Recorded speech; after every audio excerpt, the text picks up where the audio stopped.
Olá, tudo bem com você? Vamos à aula de número 22 do curso de Introdução à Bíblia. Na aula anterior, observamos a divisão da nação dos hebreus em dois reinos, o reino do norte, Israel, e o reino do sul, Judá. Nesta aula, veremos um pouco sobre os cativeiros sofridos por Israel e por Judá. É de grande importância no estudo do Antigo Testamento a observação dos períodos de cativeiros, enfrentados pelo Reino do Norte, Israel, e pelo Reino do Sul, Judá. Estes dois períodos de cativeiro representaram na história de Israel e de Judá as maiores calamidades já enfrentadas por estes povos em todo o Antigo Testamento. Quando foram removidos de forma violenta, tanto em Israel como de Judá, significou o fim da nação, trazendo toda sorte de males sobre todo o povo. Quando uma nação era levada cativa, as riquezas desta nação, como os tesouros dos reis, os tesouros religiosos, o gado e a agricultura, tudo isso era saqueado. O exército era destruído na resistência contra o exército invasor. O restante do povo que sobrevivia era tornado escravo, indo servir nas mais diversas áreas da nação conquistadora. As deportações eram feitas em massa e as pessoas eram selecionadas de acordo com a sua linhagem, cultura, profissão, força física, beleza ou algum outro talento que pudesse ter um trabalho diferenciado dos demais. O que restava após a invasão e a deportação era uma multidão de cadáveres, de feridos e toda sorte de desolação. A destruição atingia todas as áreas de uma nação ou cidade. Os muros em torno da cidade, assim como o palácio real e o local de culto, eram totalmente destruídos. O fato de uma nação ser levada cativa era noticiado por todas as demais nações, servindo como vergonha, fraqueza e, sobretudo, a desproteção divina ou das divindades que eram cultuadas na nação invadida.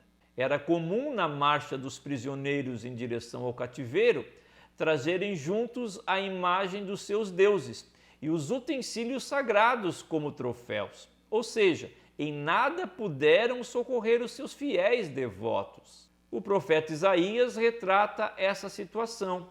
Os que dominam sobre ele dão uivos, diz o Senhor, e o meu nome é blasfemado incessantemente, todo dia.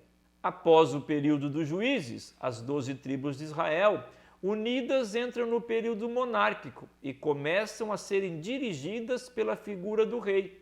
E de uma posição tribal, Israel torna-se uma nação. 3 reis governaram Israel com a unidade das 12 tribos, Saul, Davi e Salomão. Com a morte de Salomão, o Roboão, seu filho, reinou em seu lugar. Durante o reinado de Roboão, a nação é dividida em 2 reinos. E a partir da divisão do reino, há uma grande sucessão de reis, tanto em Israel como em Judá. Cada um destes reinos sempre foi alvo da visitação divina, através do ministério profético, de homens como Elias, Eliseu, Isaías, Amós, Jeremias, Miqueias, sendo que outros profetas que compõem os livros proféticos do Antigo Testamento sempre advertiram o povo de Judá e de Israel quanto à possibilidade de se tornarem cativos de uma nação inimiga. Mas, mesmo assim, devido ao afastamento moral e pela prática de toda sorte de maldade, tanto Israel quanto Judá caíram prisioneiros da Assíria e da Babilônia. Este período é conhecido como o cativeiro das 10 tribos de Israel. Por volta do ano 842 a.C., Jeú, rei de Israel, pagava tributos a Salmanasar, o rei da Assíria. Jeú não teve cuidado de andar com todo o coração na lei do Senhor. Consequentemente, não se apartou dos pecados de Jeroboão.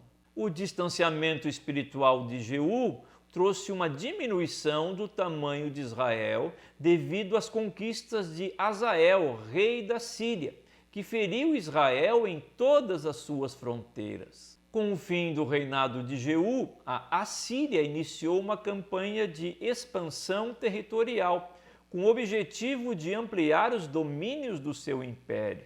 Por volta do ano 745 a.C., as terras de Israel começam a serem despovoadas pelos assírios. Ainda que se utilize de um único termo, cativeiro assírio, como fosse um único evento, todavia este fato se deu no decorrer de 150 anos, distribuídos em 4 fases. A primeira leva de cativos se deu por volta do ano 740 a.C.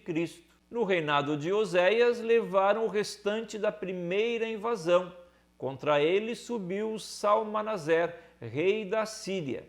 E Oséias ficou sendo servo dele e dava-lhe presentes. Porque o rei da Síria subiu por toda a terra e veio até Samaria e a cercou 3 anos. No ano 9º de Oséias, o rei da Síria tomou a Samaria e transportou Israel para a Síria e fê-los habitar em Aia e Rabor, junto ao rio de Gozã e nas cidades dos Medos. O rei Sargão II, por volta de 721 a.C., conquistou Samaria, a capital de Israel, levando consigo cerca de 27.000 exilados. Os que foram deixados em Israel foram levados cativos pelos reis assírios, que vieram depois, como Esarhadon entre 681 e 668 a.C.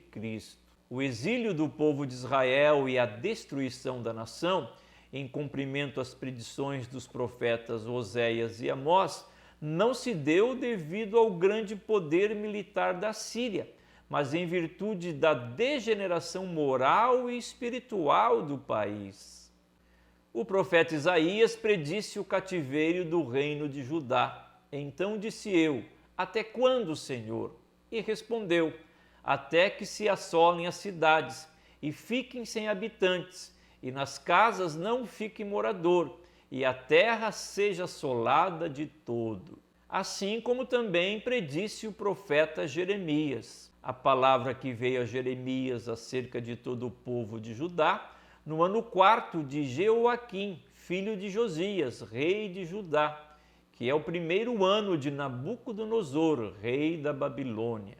Toda esta terra virá a ser um deserto e um espanto, e estas nações servirão ao rei da Babilônia 70 anos. Acontecerá, porém, que quando se cumprirem os 70 anos, visitarei o rei da Babilônia e esta nação, diz o Senhor, castigando a sua iniquidade, e a terra dos caldeus farei deles um deserto perpétuo. O cativeiro babilônico iniciou por volta do ano 597 a.C., quando foi deportado o primeiro grande grupo de judeus, juntamente com o rei Jeoaquim, para a Babilônia, por ordem do rei Nabucodonosor. O cativeiro do reino de Judá aconteceu por motivos semelhantes ao cativeiro assírio com Israel, ou seja, por razões morais e espirituais. Na primeira leva de refugiados foram levados 200.000 prisioneiros do reino de Judá. O texto do segundo livro dos Reis retrata de forma mais detalhada esta segunda leva de prisioneiros. Também veio Nabucodonosor, rei da Babilônia, contra a cidade, quando seus servos estavam cercando. Então saiu Joaquim, rei de Judá, ao rei da Babilônia, ele e sua mãe, e seus servos, e seus príncipes, e seus eunucos, e o rei da Babilônia o levou preso no ano 8º do seu reinado. E tirou dali todos os tesouros da casa do Senhor e os tesouros da casa do rei, e fendeu todos os utensílios de ouro que fizera Salomão, rei de Israel, no templo do Senhor, como o Senhor tinha dito. E transportou a toda Jerusalém, como também todos os príncipes e todos os homens valorosos, 10.000 presos, e todos os carpinteiros e ferreiros. Ninguém ficou, senão o povo pobre da terra. Assim transportou Joaquim para a Babilônia, como também a mãe do rei e as mulheres do rei, e os seus eunucos, e os seus poderosos da terra levou presos de Jerusalém à Babilônia. E todos os homens valentes até 7.000, e carpinteiros e ferreiros até 1.000, todos eles destros na guerra. E estes o rei da Babilônia levou presos para a Babilônia.